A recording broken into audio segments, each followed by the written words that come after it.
Welcome to the instructional video for the crowdsourced legal annotation study. This is Adam Weiner presenting you with the instruction set for this. So from the blog you have the link that will take you to the Gate Teamware site where you have this login page. You will have been given a username and a password, so you would enter those at this page. These are usernames for this demonstration. So we have our welcome page. We have some support information that will have a user guide over here, as well as some videos.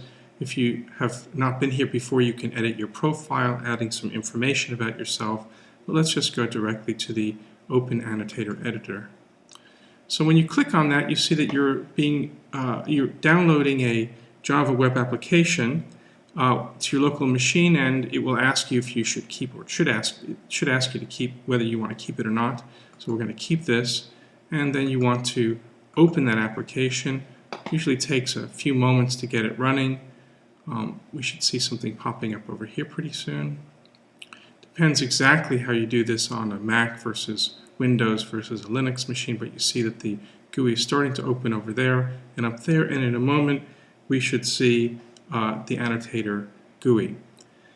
This Java web application gives you a connection between your machine just for this application and the server, which provides you with documents that you can then annotate, as well as the annotation schemas. So let's just have a quick tour of these icons here. Here's where you would get your task, which is to download a document, where you can finish your task when you've already done all of your annotations.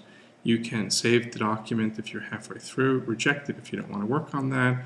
Some other kind of useful information here, and also this help page for what's the meaning of the icons. What we're really interested in here is, let's get a new task and take a look at how we do annotations. So we've hit that icon. We have to wait a moment until it gets the document for us and downloads that to our local machine. And after a moment, we get our case. So let's just move this so we can see all of this a bit more clearly, and move some of these around as well. So this is our case, relatively short, and we have some other panes over here, and we can take a look at exactly what those mean and how we'll use them. So your annotation is going to represent your analysis of the various elements, components of the case that you believe are relevant for really understanding what the case is about, as well as what references it has and who it's about and these kinds of things. So to annotate, you take your cursor and you highlight a text span. You hover over it and you wait till it blinks.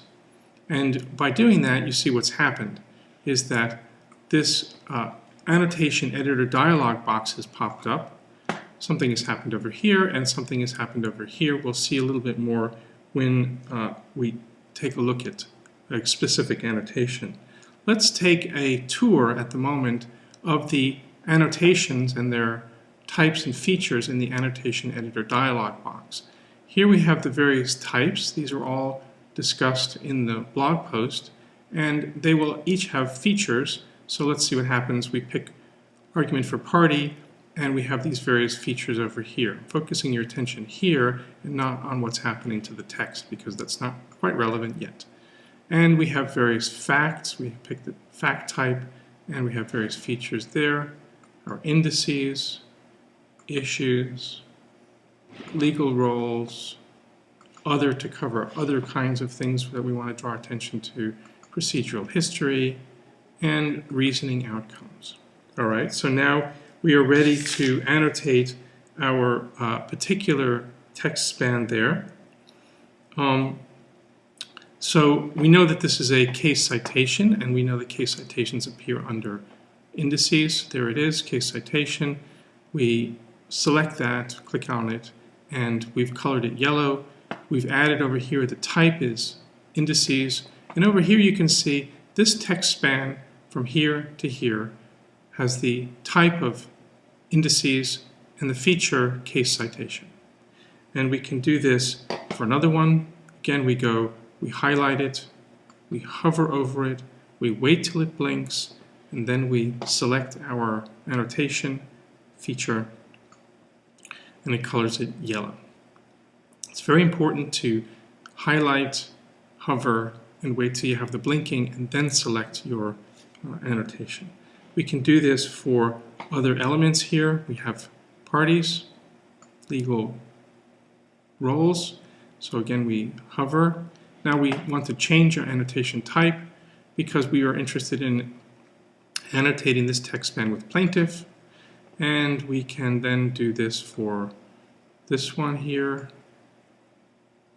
Wait till it blinks, and selecting defendant. If the text span that you pick is too large, you can use these buttons to expand on the left side, or contract on the left side, or contract on the right side, or expand on the right side.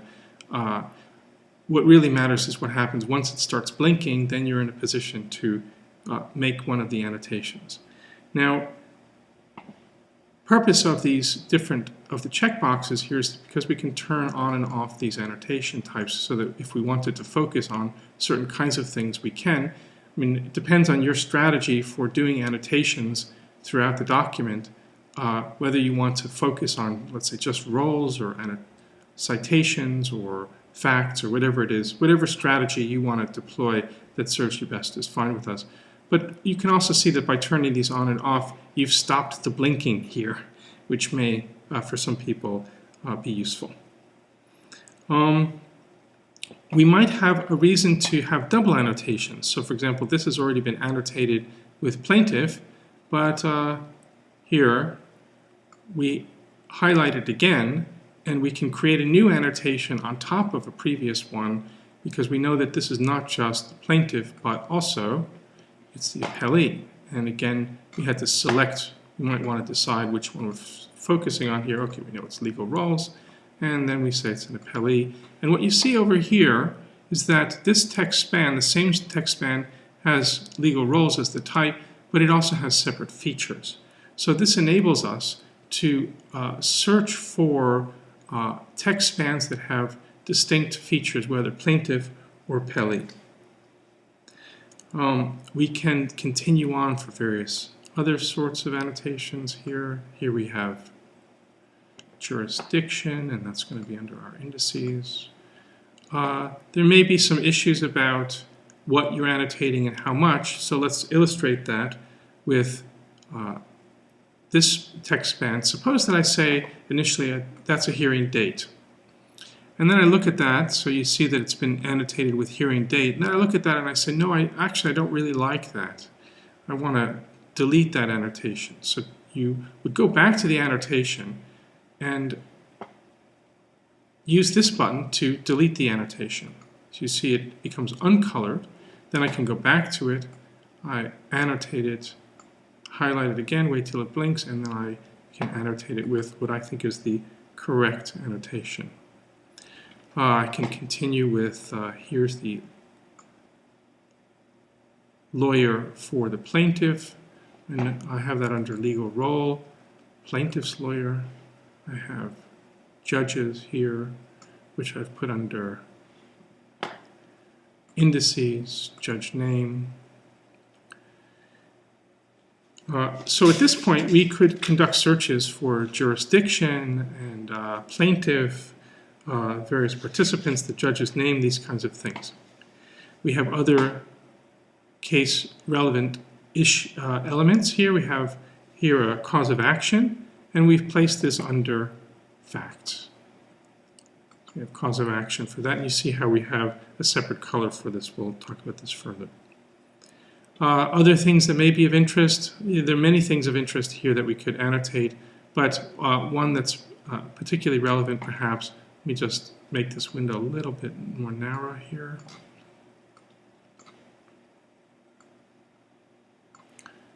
Put this over here. Here we have a case fact that will be relevant for deciding the case. And we could annotate this as a legal fact. And then we also have here the steps to guard secrecy, also a relevant legal fact. So again, I hover over that. Now my point here is that why did I annotate these as separate sentences rather than all together? Well, these are separate legal facts that are relevant for the decision. I know that because I know something about how these cases are working in legal reasoning. The idea would be to annotate elements that are distinct with a distinct annotation and annotate elements that are together with one annotation. So if you have several sentences and they're all about or support the same legal fact according to you, since you're doing the legal analysis, you should annotate those all together. If you have a sentence that represents one legal fact and some other sentence that represents another legal fact, then you would annotate those separately. To a certain extent, this is really up to your judgment, and that will be an interesting thing for us to understand better. Let's then go look at other things, like, for instance, here we have the decision in this case, and that we have under reasoning outcomes, judgment here.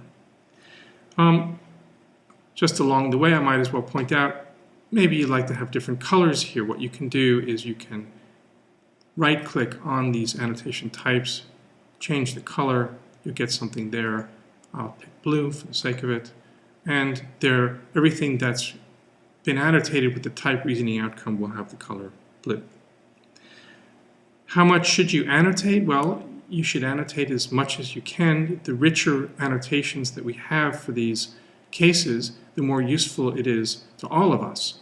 So if you annotate your cases very richly and other people annotate their cases very richly, you only have to annotate 10, but you might get many, many cases richly annotated back. So if everybody kicks in, we're going to have a very richly annotated corpus of text, as well as having a lot of comparative information about how people understand these texts, what is annotated and in which ways. Some things to ignore. You can ignore opening the search and annotate tool. You can experiment with that if you like, but I'm not going to show that at the moment. Also, just you might not want to use the delete button here. It just deletes the annotation from the colored list. Not useful at this point for us. All right, so we have at this point annotated this case in a variety of ways. We can turn these on and off to see them more clearly. We have very specific information about where the text spans are, what their types are, and what the specific features are of these. We can make many of these aspects more apparent, but we didn't do that for this particular tool. So suppose that you feel that you have done as much annotation as needs to be done for this case, and you are going to close it. That is, you want to finish the task. So you can finish the task, and then it will open up and say whether or not you want to pick a new task is an option here. So you can do one case at a time, you can do several at a time, but it's really up to you. Once you're done here, you can either close the GUI here or close the GUI from the drop-down menu, quit the annotator GUI, and then you get back to this web page, and you want to make sure to log out here as well, getting back to the original page. So that's a demonstration from beginning to end about the annotation task. I hope that's been helpful to you. If you have any questions, please ask us. Comments are very welcome. Improvements, whether on the blog or the use of the tool or the video that we have here. We're looking forward to your participation, the results of the project, and having a very richly annotated corpus of legal text that would serve a great many purposes for all of us. Thank you very much, and good luck.